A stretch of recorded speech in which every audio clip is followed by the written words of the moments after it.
Hello guys, good evening. कैसे हो आप सब? हैप्पी रामनवमी सबको। और सबका दिन अच्छा गया होगा हिंदू भाइयों का। और हैप्पी रामनवमी सबको मेरी ओर से हार्दिक शुभकामनाएं रामनवमी की। मैं आपके लिए एक नया स्टॉक्स लेके आया हूँ। पोजिशनल इक्विटी में करना चाहो तो आप इक्विटी में भी कर सकते हो, और ऑप्शन में करना चाहो तो आप ऑप्शन में भी कर सकते हो। सेल स्टील सेक्टर का, मेटल सेक्टर का मतलब स्टॉक है। ये हमने सेम लेवल से पकड़ा था, 84 85 के लेवल से हम इसको लेते आए हुए हैं। ये जैसे कि आप देख सकते हो, हमने हमारी ये यहाँ पे 1 डे के टाइम फ्रेम पे एक ट्रेल लाइन थी जो कि 85 के लेवल पे थी, और यहीं से हमने इस स्टॉक्स को उठाना शुरू किया था। जो भी हमसे लंबे समय से जुड़े हुए उनको पता है, हम यहीं से इसको लेना शुरू किया था और यहीं से हमारी एनालिसिस थी। और मेरा 123 का टारगेट था, और इसमें हमने या दिसंबर में या नवंबर में कोई पोजिशनल कॉल दिया था 100 सी समथिंग 0.50 पे 0 जो हमारा गया था कम से कम 20 प्लस, मतलब 40 गुना प्रॉफिट। अच्छा खासा प्रॉफिट हुआ था, मेंबर ने अच्छा खासा प्रॉफिट भी किया था। और मेरा उस टाइम 120 प्लस का टारगेट था। मैंने एनालिसिस भी शेयर किया था और मैंने कहा था 120 प्लस आराम से जा सकता है, और 1 महीने के अंदर ही इसने मूव दिया था, बहुत अच्छा खासा मूव दिया था। और जिसने कमाया वो लाइक करे। बाकी तो देखो, ऐसा है कि लॉस भी होते हैं, प्रॉफिट भी होते हैं, लेकिन हमारा ध्येय यही रहता है कि अच्छे से अच्छा, कम पैसों में ज़्यादा से ज़्यादा प्रॉफिट करवाए। और मैं हमेशा पोजिशनल भी देता हूँ तो आउट द मनी कॉल देता हूँ। जितना मेरा टारगेट होता है उसके बीच का ऑप्शन मैं पकड़ लेता हूँ। तो कभी कभार ऐसा होता है कि डीके भी हो जाता है, तो उसमें हम कुछ कर नहीं सकते। डीके तो अगर स्टॉक वहीं चल जाता है तो उस पर तो हमारा जोर है नहीं। अभी मैं सेल वापस लेके आया हूँ।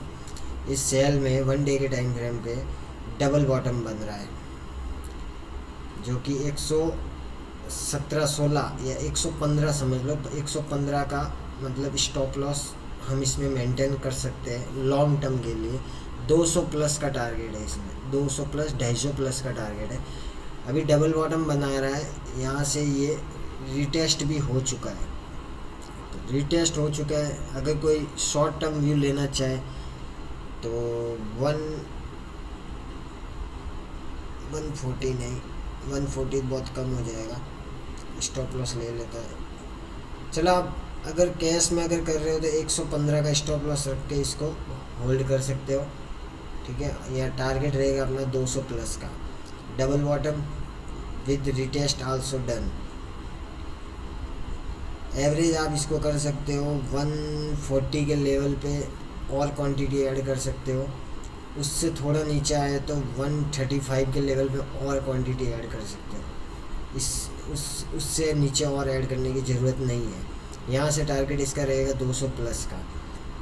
बहुत ही अच्छा मूव दिया इस हमने जहाँ से पकड़ा था। अगर वहीं से भी कोई इक्विटी भी कर लेता तो अभी उसके पैसे कम से कम डबल तो हो ही जाते। 85 के लेवल से पकड़ा था, उसके बाद में 80 भी आया है। मैं समझ रहा हूँ 80 से किसी ने अगर एंट्री बनाई होती तो 157 समथिंग कुछ जाके आया है ये।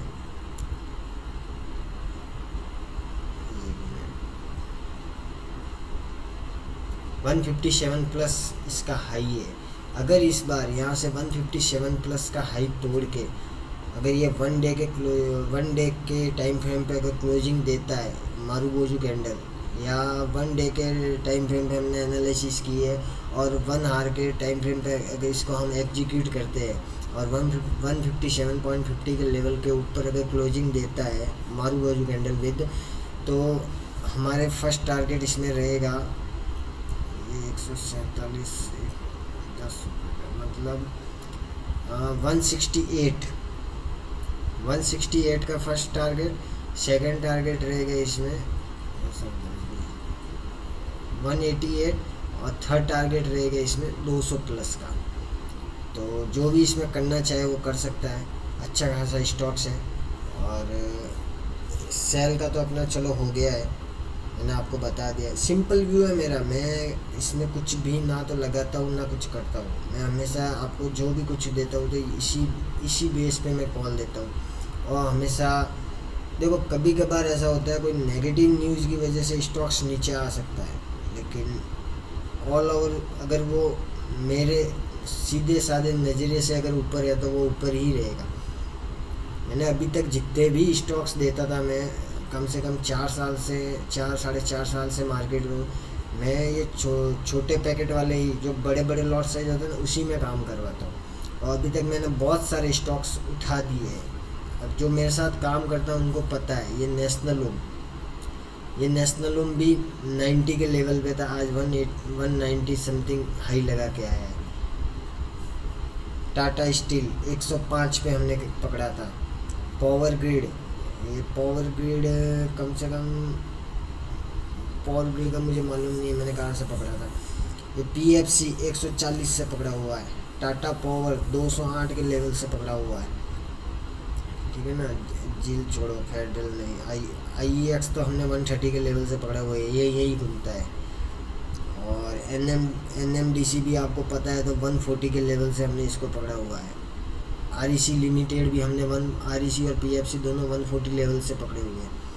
GM इंब्रा जो कि 92 या 95 का हाई है इसका, ये हमने कम से कम पकड़ा था 36 के लेवल से, जो हमसे लंबे समय से जुड़े हुए। तो मेरा यही है कि मैं छोटे स्टॉक्स ही पकड़ता हूँ। PNB भी हमने 50 के लेवल से पकड़ा था, आज 2.5 गुना से ऊपर हो गया है, डबल से भी ऊपर हो गया है मतलब।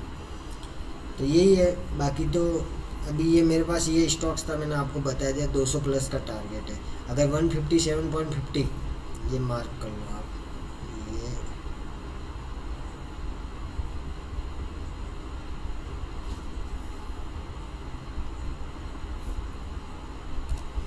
157.50 ये लेवल अगर 1 आवर की कैंडल पे मारू बाजू कैंडल अगर इस लेवल के ऊपर निकलती है तो हम इसमें एक और एंट्री बना सकते हैं, ठीक है। अगर यहाँ 145 के लेवल पे आता है, यहाँ पे अगर कोई 1 आवर की कैंडल, अगर कोई बुलिश कैंडल मारू बाजू कैंडल मिलती है तो हम यहाँ से भी सपोर्ट से भी एंट्री बना सकते हैं,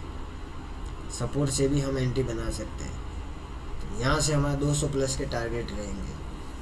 चलो सब को गुड नाइट, आराम से सो जाना, रेस्ट करना। और स्टॉक्स कल के लिए आपके लिए मैंने सेल निकाला है। लॉन्ग टर्म व्यू है मेरा, स्विंग ट्रेडिंग भी कर सकते हो। और आपको पता ही है मैं छोटे छोटे स्टॉक्स पकड़ के अभी तक इतना ऊपर ला दिए है कि अभी तक हमारी एनालिसिस जितने भी छोटे स्टॉक्स में अगर इक्विटी में भी कोई कर लिया होता तो अच्छा खासा पैसा कमा लेता। अगर 1-1 लाख रुपए भी अगर 10 स्टॉक्स में डाल दिए होते तो मैं ये समझ रहा हूँ कि पर स्टॉक्स 2 लाख 2.5 लाख मतलब 1.5 लाख रुपए पर स्टॉक्स में आराम से निकल जाता।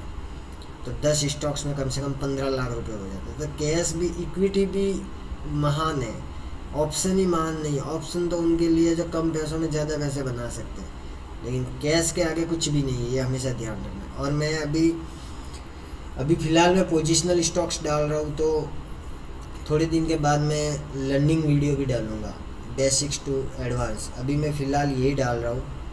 अब मैं थोड़े दिन के बाद में, या ये अप्रैल चला जाए, मई एंडिंग के बाद में मैंने लर्निंग कोर्स भी यहाँ पे, लर्निंग वीडियो भी मैं आपको प्रोवाइड कराऊँगा, जो बेसिक से स्टार्ट करूँगा। जो मैंने सीखा है, मैं किसी का कॉपी नहीं करता, मैंने सीखा है, मैं कैसे एनालिसिस करता हूँ, किस स्टॉक्स को किस नज़रिए से देखता हूँ, कैसे मैं टारगेट निकालता हूँ, वगैरह वगैरह सब कुछ उसमें मैं बता दूंगा। लेकिन मैं करूँगा स्टार्ट बेसिक से।